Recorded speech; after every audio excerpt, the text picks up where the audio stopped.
Now यहां पर अब अगर मैं बात करूं एप्लीकेशन की कि रियल लाइफ में फोरियर सीरीज कहां कहां यूज की जाती है, उसके एप्लीकेशंस क्या हैं, तो बेसिकली फोरियर सीरीज को आप यूज करते हो to solve the differential equation.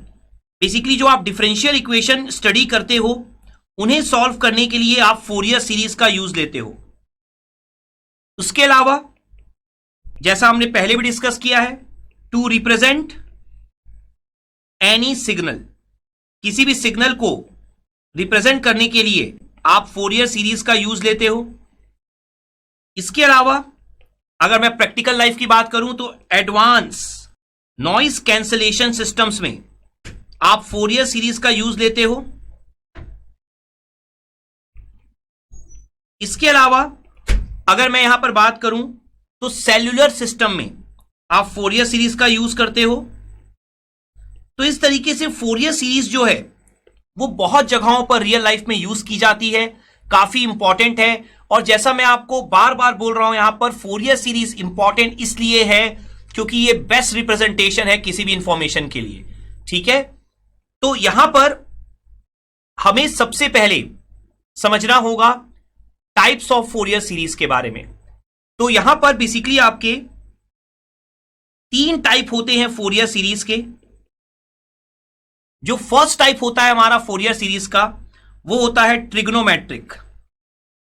So trigonometric Fourier series, trigonometric Fourier series में बेसिकली हमारा जो रिप्रेजेंटेशन होता है वो कुछ इस तरीके का होता है। X t is equal to a naught plus summation n equal to 1 to infinity a n cos n omega naught t plus b n sine n omega naught T.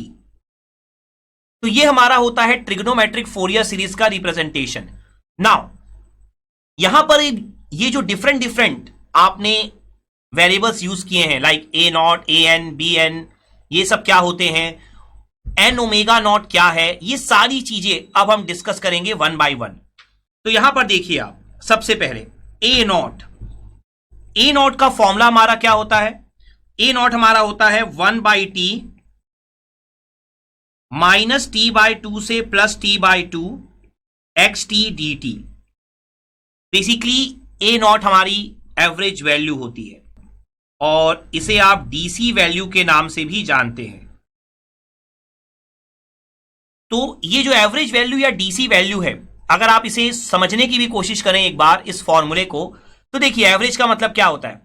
देखिए यहां जो कैपिटल टी है वो time period है, तो आप minus t by 2 से plus t by 2 तक मीन्स पूरा एक टाइम हो गया। माइनस टी बाई 2 से plus t by 2 means capital T हो गया पूरा टाइम। तो माइनस टी बाई 2 से प्लस टी बाई 2 तक आप इंटीग्रेशन मतलब एडिशन एक्स टी की हर एक वैल्यू को ऐड कर रहे हो, और उसके बाद 1 by T means total time से क्या कर रहे हो, डिवाइड।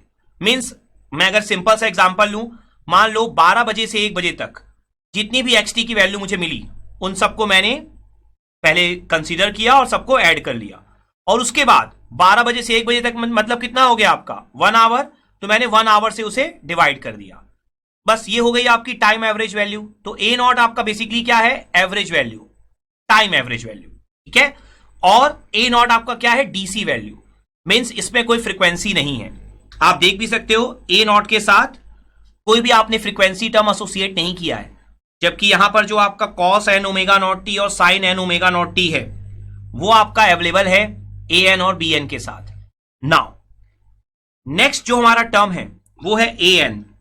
सो ए एन हमारा क्या होता है, ए एन हमारा होता है 2 by t minus t by 2 से plus t by 2 x t cos n omega naught t d t. So a n, और सिमिलरली आपका होता है बी एन। बी एन क्या हो जाएगा, 2 by t minus t by 2 से plus t by 2 x t sine n omega naught t d t. तो ये बेसिकली जो आपके ए एन और बी एन है ये क्या है, ये बेसिकली आपके कॉफिशिएंट्स हैं, कॉस टर्म के और साइन टर्म के। ठीक है, अब यहां पर अगर मैं बात करूं कि आपका जो ए नॉट है वो तो डीसी टर्म है, ठीक है, तो ये फर्स्ट टर्म हो गया आपका डीसी, ये दोनों टर्म क्या हो जाएंगे, चूंकि इसमें साइन या कॉस है, फ्रीक्वेंसी है, तो ये क्या हो जाएंगे, एसी टर्म हो जाएंगे। तो बेसिकली आप क्या बोल सकते हैं कि जो आपका फोरियर सीरीज है एक्सटी, वो क्या है, DC term plus AC term. तो आप यहां से ये भी बोल सकते हैं ट्रिग्नोमेट्रिक फोरियर सीरीज में कि it is a combination of DC term as well as AC term. Means उसमें डीसी टर्म भी होंगे, कांस्टेंट वैल्यू भी होगी, और एसी टर्म भी होंगे। दैट मींस ऑक्सीलेशन भी होगा। एसी मतलब क्या होता है, प्रोपागेशन, आगे बढ़ना, ऑक्सीलेशन होना। तो इस पे दोनों चीजें हो रही हैं आपकी। तो यहां पर जो नेक्स्ट हमें समझना है टर्म, वो है आपका n omega naught. N omega naught क्या होता है, या एन क्या होता है। बेसिकली देखिए, ये जो एन ओमेगा नॉट है, ये बेसिकली रिप्रेजेंट करता है आपका हार्मोनिक्स को। ठीक है, अगर मैं बात करूं यहां पर n omega naught, harmonics number, मान लीजिए अगर मैं बोलूं 1, एन की वैल्यू 1 है, तो फर्स्ट हार्मोनिक, इसे आप फंडामेंटल फ्रीक्वेंसी भी बोलते हैं फर्स्ट वाले को। लेकिन मेन जो हार्मोनिक्स का एनालिसिस चालू होता है वो एन की वैल्यू 2 से होता है। देखिए, fundamental frequency means cos omega naught T या साइन ओमेगा नॉट टी, ये आइडियल मानी जाती है, ये होनी ही चाहिए। लेकिन अगर मैं बात करूं कॉस 2 ओमेगा नॉट टी, मतलब एन की वैल्यू 2 हो गई, या साइन 2 ओमेगा नॉट टी, या हाइयर वैल्यूज हो गई, तो वो बेसिकली कहलाते हैं हार्मोनिक्स। तो यहां पर अगर मैं लिखूं 3 ओमेगा नॉट, तो ये कहलाएगा थर्ड हार्मोनिक्स। ठीक है, बेसिकली क्या समझना है हमें, देखिए 3 ओमेगा नॉट का मतलब क्या होगा, कॉस 3 ओमेगा नॉट टी, मतलब ये हो गया थर्ड हार्मोनिक्स। और ए एन क्या हो गया, बेसिकली फिर जो कोसाइन वाला हार्मोनिक्स है उसका एम्पलीट्यूड, और बी एन क्या हो जाएगा, जो साइन वाला हार्मोनिक्स है उसका एम्पलीट्यूड।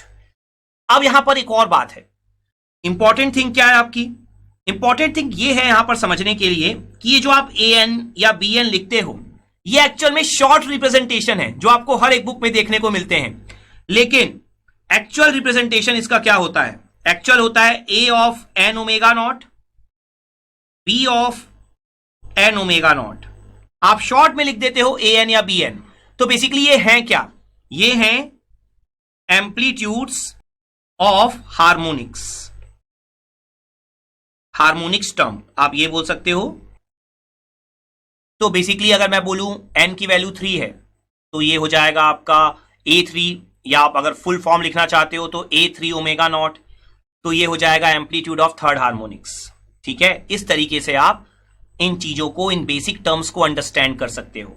ठीक है, तो यहां पर आपका जो ट्रिग्नोमेट्रिक फोरियर सीरीज है वो आप देख सकते हो, ए नॉट डीसी टर्म हो गया, एन की वैल्यू आप 1 to इन्फिनिटी तक ले रहे हो समेशन में, और यहां पर ए एन और बी एन हमारे हो गए एम्पलीट्यूड ऑफ हार्मोनिक्स, कोसाइन और साइन वाले, और एन ओमेगा नॉट आपका क्या है, बेसिकली हार्मोनिक्स नंबर को रिप्रेजेंट कर रहा है। क्लियर। और ये आपकी जो फोरियर सीरीज है उसमें आपका कांस्टेंट वैल्यू भी है, साथ साथ में एसी वैल्यू भी है। नाउ यहां पर जो एक डाउट होता है वो क्या हो सकता है, देखिए आप बोलोगे कि आपको एक्सटी निकालना है, फोरियर सीरीज बनानी है तो एक्सटी निकालना है। अब एक्सटी निकालने के लिए आपको ए नॉट, ए एन और बी एन चाहिए, और ए नॉट, ए एन और बी एन के फॉर्मूले में भी एक्सटी यूज हो रहा है। देखो आप, यहां पर भी एक्सटी है, यहां भी एक्सटी है, यहां भी एक्सटी है, तो जो निकालना है वही वापस यूज हो रहा है, तो फिर कैसे निकालेंगे। एक्चुअल में यही आपको समझना है।